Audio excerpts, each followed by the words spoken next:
दुनिया का इतिहास गवाह है कि कैसे भारत ने पाकिस्तान का भूगोल बदला और दुनिया के इस नक्शे पर बांग्लादेश की रूपरेखा दिखाई पड़ी। एक ऐसा मुल्क खड़ा हुआ जहां के लोग, जहां की सरकार भारत के साथ रही। लेकिन आज न जाने क्या हुआ, बांग्लादेश को किसी की नजर लग गई। नमस्कार, आप देख रहे हैं आज तक, आपके साथ मैं हूं आशुतोष मिश्रा, सीधे बांग्लादेश की राजधानी ढाका से। मेरे ठीक पीछे हजारों हिंदू इस समय प्रदर्शन कर रहे हैं, रोष जाहिर कर रहे हैं, मांग कर रहे हैं न्याय की, सुरक्षा की। लेकिन इस बीच ऐसा क्या हुआ? 5 अगस्त की वो तारीख, प्रधानमंत्री शेख हसीना जब सरकार चलाने में नाकामयाब हो गई, यहां हो रहे प्रदर्शनों को रोकने में नाकामयाब हो गई, तो उन्हें मुल्क छोड़ना पड़ा। उनके मुल्क छोड़ने के बाद स्थिति असमंजस में आई और तब एक अंतरिम सरकार का गठन हुआ। लेकिन आज उस अंतरिम सरकार के गठन होने के बावजूद भी सड़कों पर अराजकता है। पुलिस सड़कों पे नदारद है। जो बच्चे हैं, युवा हैं, स्कूल, कॉलेज, यूनिवर्सिटी छोड़कर ट्रैफिक मैनेज कर रहे हैं। कानून व्यवस्था सेना के हवाले हो गई है। सुप्रीम कोर्ट के जजों को इस्तीफा देना पड़ रहा है। ये आज के बांग्लादेश की तस्वीर है। देखिए मेरी ये ग्राउंड रिपोर्ट। विरोध प्रदर्शन की ताजा तस्वीरें दिखा रही हैं कि भले ही बांग्लादेश में मोहम्मद यूनुस की अगुवाई में अंतरिम सरकार का गठन हो गया, लेकिन न तो यहाँ छात्रों का गुस्सा कम हुआ है, न ही सड़कों पर हंगामा पूरी तरह से थमा है। इस बार छात्रों ने बांग्लादेश के सुप्रीम कोर्ट का घेराव कर दिया और चीफ जस्टिस समेत सभी जजों के इस्तीफे की मांग को लेकर हंगामा शुरू कर दिया।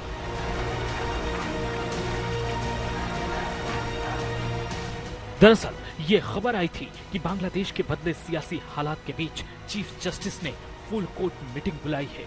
ये खबर आते ही प्रदर्शनकारी भड़क गए और कुछ ही देर में छात्रों और वकीलों समेत सैकड़ों प्रदर्शनकारी सुप्रीम कोर्ट पहुंच गए।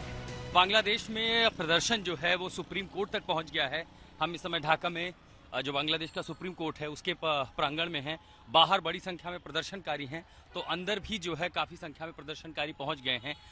दरअसल न्याय को लेकर के, जस्टिस को लेकर के, और बीते दिनों जो स्थिति हुई है उसमें लोग सुप्रीम कोर्ट को भी कहीं ना कहीं जिम्मेदार मान रहे हैं और उससे मांग कर रहे हैं कि जल्दी से जल्दी यहाँ की स्थिति ठीक हो। साथ ही उनका ये भी मानना है कि जो परिस्थितियां खराब हुई हैं उसके लिए सुप्रीम कोर्ट और उसके फैसले भी महत्वपूर्ण रहे हैं और ऐसे में सुप्रीम कोर्ट के 3 जजों पर दबाव है इस्तीफा देने का। आपको सीधे एक बार तस्वीरें दिखाते हैं कि सुप्रीम कोर्ट के प्रांगण में आपको यहाँ प्रदर्शनकारी दिखाई देंगे और बाहर जो आप आवाजें सुन रहे हैं, दरअसल चूंकि सड़कों पर इस समय सिर्फ आपको या तो सेना दिखाई देगी या अर्धसैनिक बल दिखाएंगे और आपके ये जो प्रदर्शनकारी हैं वो बांग्लादेश के सुप्रीम कोर्ट में पहुंच चुके हैं।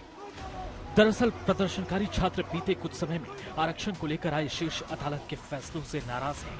यही वजह है कि बांग्लादेश में तख्ता पलट के बाद सुप्रीम कोर्ट के जज उनके निशाने पर हैं। एजेंट হয়ে তারা এখনো কাজ করছে, অর্থাৎ এই দেশের জনগণের, আপামর জনগণের বিরুদ্ধে কিন্তু এখনো তারা কাজ করছে। তারা কিন্তু মূলত এই বিচার বিভাগকে ধ্বংস করে দিয়েছিল। এখন এই জনতা যেহেতু রাষ্ট্রকে স্বাধীন করেছে, এখন তারা এই বিচার বিভাগকে দেশের জনতার বিচার বিভাগে পরিণত করার জন্য এখানে যারা বিচারকরা আছে তাদের বিরুদ্ধে তারা এখানে আন্দোলন সংগ্রামে এসেছে। छात्रों के इस प्रदर्शन को बढ़ता देख बांग्लादेश के चीफ जस्टिस ओबेदुल हसन ने न्यायपालिका के प्रमुख के पद से इस्तीफा देने का फैसला किया, जिसके बाद और जजों पर भी इस्तीफे का दबाव बन गया। प्रदर्शनकारियों ने चेतावनी दी थी कि अगर जज और चीफ जस्टिस इस्तीफा नहीं देते हैं तो वो उनके घरों पर धावा बोल देंगे। मैं सीधे सुप्रीम कोर्ट के इस कैंपस में हूं। आप आज तक के कैमरे से जो तस्वीरें देख रहे हैं ये बांग्लादेश सुप्रीम कोर्ट है ढाका में। यहां पर बहुत ज्यादा लोग नहीं हैं। सड़कों पर जिस तरह से पुलिस नदारत है, लगभग वैसी स्थिति आपको पूरे इलाके में दिखाई देगी। यहाँ कोई नहीं है, इक्का दुक्का प्रदर्शनकारी हैं जो हाथों में बांग्लादेश का झंडा लेकर के निकल रहे हैं और प्रदर्शन करने के लिए जो लोग यहाँ पहुंच गए हैं। अब यहाँ अगर आपको कोई दिखाई देता है तो वो सिर्फ सेना और सिविल सोसाइटी यानी स्थानीय नागरिक और उसके साथ जो सेना है उन्होंने मोर्चा संभाला हुआ है और कुल मिलाकर के कानून व्यवस्था और स्थिति को बनाए रखने के लिए इस समय सबसे बड़ी चुनौती हो गई। साफ है बांग्लादेश के हालात अब भी सामान्य नहीं है। स्थिति और ना बिगड़े इसलिए अंतरिम सरकार के कानूनी सलाहकार जजों से छात्रों की भावनाओं के सम्मान की अपील कर रहे हैं। लेकिन चुनी हुई सरकार के बाद अब न्यायाधीशों के खिलाफ ये मोर्चाबंदी बांग्लादेश में स्थिति पूरी तरह काबू में न आने का साफ संकेत है। ढाका से आशुतोष मिश्रा के साथ आज तक ब्यूरो। क्या आप दुनिया के किसी ऐसी देश की परिकल्पना कर सकते हैं जहां सड़कों पर पुलिस ना हो? तो बांग्लादेश में ऐसा हो रहा है। हिंसा का दौर धीरे धीरे थम तो रहा है, लेकिन अभी भी यहां तनाव है। ढाका समेत बांग्लादेश के तमाम सड़कों से पुलिस नदारद हो गई है, उन्हें अपनी जान का खतरा है। लेकिन अब जो कानून व्यवस्था है उसकी जिम्मेदारी सेना ने संभाल ली है। जो युवा हैं वो स्कूल कॉलेज छोड़ करके सड़कों पर ट्रैफिक संभाल रहे हैं। कुल मिलाकर के ये जो स्थिति है उसको लेकर के सवाल जरूर खड़ा हो रहा है कि आखिर बांग्लादेश किस दिशा में आगे बढ़ रहा है। बांग्लादेश की राजधानी ढाका में तनाव लगातार बना हुआ है।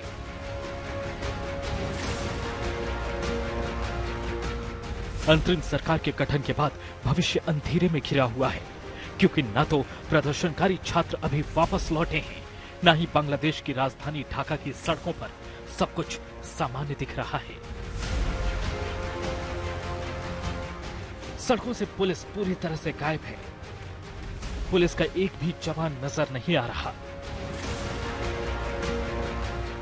बांग्लादेश की सेना ने ही शहरों में पूरी तरह से मोर्चा संभाल रखा है। हर ओर सुरक्षा के कड़े इंतजाम है।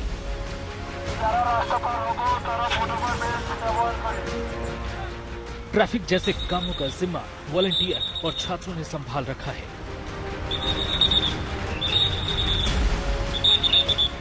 ढाका शहर में राजधानी की तस्वीर किसी शहर की कैसी होती है? व्यस्त सड़कें होती हैं, आवागमन होता है, चहल पहल होती है, सड़कों पर पुलिस होती है, व्यवस्था होती है। लेकिन इसके अतिरिक्त आज ढाका पर मैं जो देख रहा हूं वो चिंता करने वाली तस्वीर है।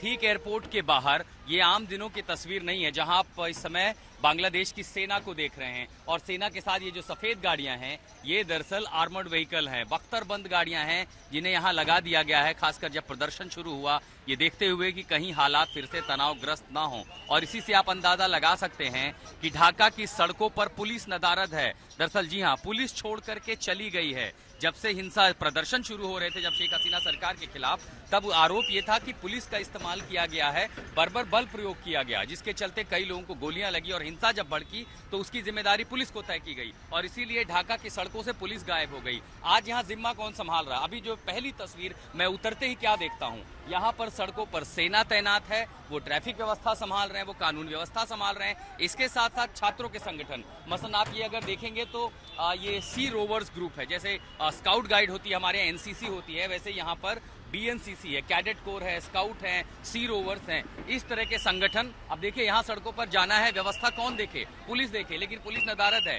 हिंसा की घटनाएं बीती रात से कुछ कम हुई हैं, लेकिन कई इलाके जहां हिंसा हुई हैं, खासकर अल्पसंख्यकों पर, जो हिंदू हैं उनके इलाकों पर, उनके घरों पर हमला, मंदिरों को निशाना बनाया गया, इस्कॉन मंदिर को निशाना बनाया गया और धीरे धीरे हम उन्हीं इलाकों की ओर आगे बढ़ रहे हैं। देखिए ये छात्र कोशिश कर रहे हैं कि दरअसल किसी तरह हम इसको लेकर के आगे जाएं।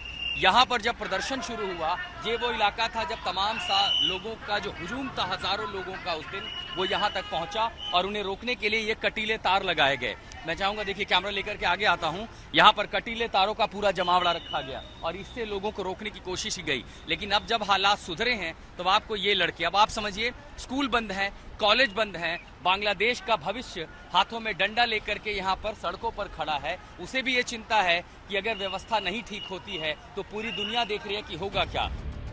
राजधानी ढाका में हर प्रमुख जगहों पर बख्तरबंद गाड़ियां तैनात हैं। हर किसी के मन में दोबारा हिंसा फैलने का डर है। पुलिस काम पर लौटी नहीं है। ये स्थिति बहुत कुछ खुद ही बयां कर रही है। Where are the policemen? Actually, I don't know, but nobody knows actually where are they. And Since when they disappeared? they disappeared from around a week or 2 weeks. From then, they are not in the field, they are not in the office, or they are. Do they fear threat to their life because there was violence and the police cracked down? Now they fear the students would attack them? Yes, that's why they don't hear. सड़कों पर जो लोग नजर आ रहे हैं उनमें ज्यादातर army के जवान हैं या छात्र। बाजार में भी ज्यादा लोग नहीं दिख रहे।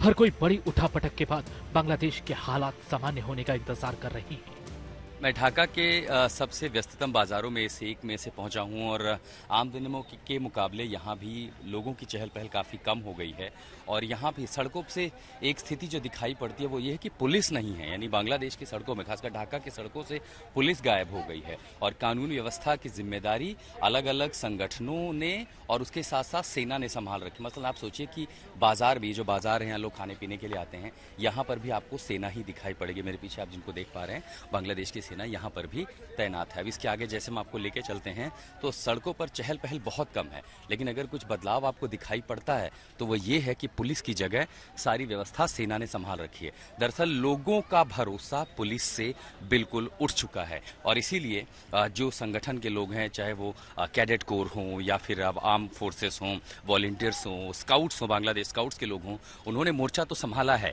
कि हालात को बेहतर करें। लेकिन एक ऐसा देश जहां कानून व्यवस्था, ट्रैफिक सुचारू करना पुलिस की जिम्मेदारी होती है, वहां पर मोर्चा सेना ने संभाल लिया है।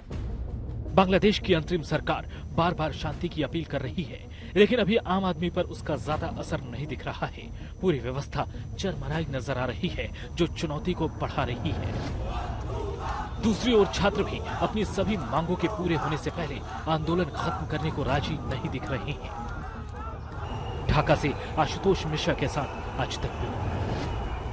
5 अगस्त के बाद ऐसा क्या हुआ कि बांग्लादेश के तमाम हिंदुओं पर हमले होने लगे, सुदूर इलाकों में मंदिरों को जलाया जाने लगा, हिंदू संपत्तियों को नष्ट किया जाने लगा और इसी के बाद आज ठीक मेरे पीछे जो शोर सुन रहे हैं वो इन हजारों हिंदुओं का है जो बांग्लादेश के अलग अलग इलाकों से उतरकर यहाँ ढाका आए हैं और मांग कर रहे हैं न्याय की, मांग कर रहे हैं सुरक्षा की, क्योंकि आखिरकार अब पूरी दुनिया की नजर बांग्लादेश पर है कि कैसे एक मुल्क अपने यहाँ रहने वाले अल्पसंख्यकों की सुरक्षा करने में, उन्हें सुरक्षा देने में नाकामयाब हो गया।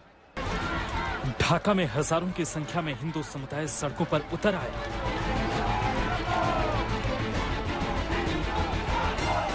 5 अगस्त के घटनाक्रम के बाद हिंदू समुदाय पर हुए हमलों पर गुस्सा जताया, इंसाफ की मांग के नारे लगाए और हिंदुओं की सुरक्षा की मांग की। दरअसल 5 अगस्त के बाद से बांग्लादेश में हिंदू अराजक तत्वों के निशाने पर है। लगातार मंदिरों पर हमले हो रहे हैं, मठों को निशाना बनाया जा रहा है, हिंदू समुदाय के लोगों को सीधा टारगेट पर लिया जा रहा है। इन हमलों के खिलाफ अब बांग्लादेश में हिंदू समाज का गुस्सा उबल पड़ा है। बांग्लादेश की सड़कों पर बड़ी संख्या में हिंदू समुदाय के लोग प्रदर्शन करने के लिए उतरे हैं। जिस तरह से 5 अगस्त के बाद पूरे देश में हिंदुओं के खिलाफ हिंसक घटनाएं शुरू हुई, मंदिरों को जलाया जाने लगा, उनकी संपत्तियों को नुकसान पहुंचाया जाने लगा, ढाका की सड़कों पर हजारों की संख्या में हिंदू उतरे हैं। जागो हिंदू जागो का नारा लेकर के, हाथों में बैनर पोस्टर लेकर के हिंदू समाज के लोग सिर्फ ढाका नहीं बल्कि आसपास के कई इलाकों से यहाँ उतर आए हैं और एक बहुत बड़ा प्रदर्शन मार्च आप यहाँ देख रहे हैं जो इस समय ढाका की सड़कों पर आपको दिखाई दे रहा है। बांग्लादेश में शेख हसीना के इस्तीफे और देश छोड़ने के बाद अचानक हिंसा, लूटपाट और आगजनी की घटनाएं बढ़ गई हैं। बड़ी संख्या में इसका निशाना हिंदू समुदाय के लोगों को बनाया गया। खासतौर पर हिंदू मंदिर उपद्रवियों के सीधा निशाने पर रहे। 5 अगस्त के बाद बांग्लादेश में जो कुछ भी शुरू हुआ उसके बाद सबसे बड़ी जो चिंता थी वो यहाँ रहने वाले अल्पसंख्यक हिंदुओं के मन में थी कि आखिर होगा क्या। कई जगहों पर धार्मिक स्थानों को निशाना बनाया गया, उनकी संपत्तियों को निशाना बनाया गया। हम इस समय बांग्लादेश में हैं, ढाका में ये इस्कॉन मंदिर है।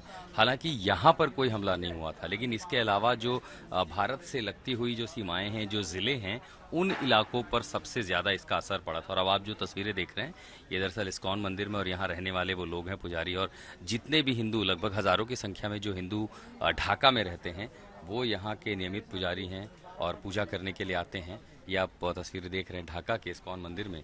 लेकिन सबसे बड़ी बात यह है कि मन में एक शंका जरूर है, स्थिति को लेकर के डर है। अभी बांग्लादेश में हालात सामान्य नहीं है, हिंदुओं पर हमला भी पूरी तरह रुका नहीं है। हिंदू समुदाय के लोग डरे हुए हैं। Last few days back, this all Hindus communities afraid. They are thinking anytime can attack, anytime can happen something. Bangladesh में पुलिस व्यवस्था बहाल नहीं हुई है। आर्मी ही जगह जगह मोर्चा संभाल रही है। ऐसे में हिंदुओं की सुरक्षा की चिंता बनी हुई है। के हिंदू भाई हैं जिनके साथ आप इतने सालों तक यहाँ रहते हैं, क्या वो आज की तारीख में बांग्लादेश में सेफ हैं, सुरक्षित हैं? अब तक हम 100% श्योर नहीं कि वो 100% सेफ है, क्योंकि अभी तक पुलिस सचल नहीं हुआ है। इसलिए हम लोग अभी तक 100% श्योर नहीं कि वो लोग सेफ है। जब पुलिस रोड पर निकल जाएगा तब हम लोग 100% श्योर होंगे कि वो लोग सेफ है।